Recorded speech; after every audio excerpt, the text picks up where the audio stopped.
నెల్లూరు జిల్లా ఇందుకూరుపేట మండలం నర్సాపురం గ్రామంలో ఏళ్లనాటి బ్రిటిష్ కాలానికి చెందిన దొరువును కొందరు అక్రమార్కులు ఆక్రమణ చేపట్టారు. యథేచ్ఛగా మట్టిని తరలిస్తూ అధికారులు అండదండలతో సగం దొరువును కబ్జాదారులు పూడ్చివేశారు. ఈ క్రమంలో గురువారం అధికారులెవరు పర్మిషన్ ఇచ్చారో తెలియదు కానీ యథేచ్ఛగా మట్టిని తరలిస్తూ దొరువుని కబ్జా చేయాలని చూశారు. ఆగ్రహించిన స్థానికులు రెవెన్యూ అధికారులకు ఫిర్యాదు చేయడంతో అక్రమార్కులు మట్టి తోలకాలను ఆపారు. ఇకనైనా సంబంధిత అధికారులు మండలంలో అక్రమ మట్టి రవాణాను అరికట్టి దొరువును అక్రమాల చెర నుంచి కాపాడాలని స్థానికులు కోరుతున్నారు. అదేవిధంగా అక్రమాలపై చర్యలు తీసుకోవాలని పలువురు డిమాండ్ చేస్తున్నారు.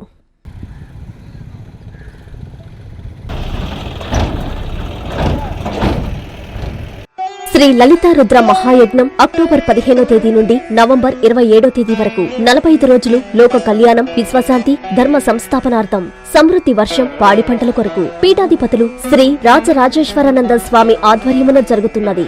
సకల శుభాలు కలిగించే ఈ లలితా రుద్ర మహాయజ్ఞములో పాల్గొని ఆయురారోగ్యం, ఉన్నత చదువులు, ఉద్యోగం, పదవులు, నవగ్రహ దోష నివారణ, సకల సంకల్ప కార్యసిద్ధి, వ్యాపారాభివృద్ధి, అన్యోన్య దాంపత్యం, శత్రు నివారణ, వివాహం, సంతానం పొందుటకు అందరూ ఉభయదాతలుగా పాల్గొనుటకు సంప్రదించవలసిన సెల్ నంబర్ 9848088925.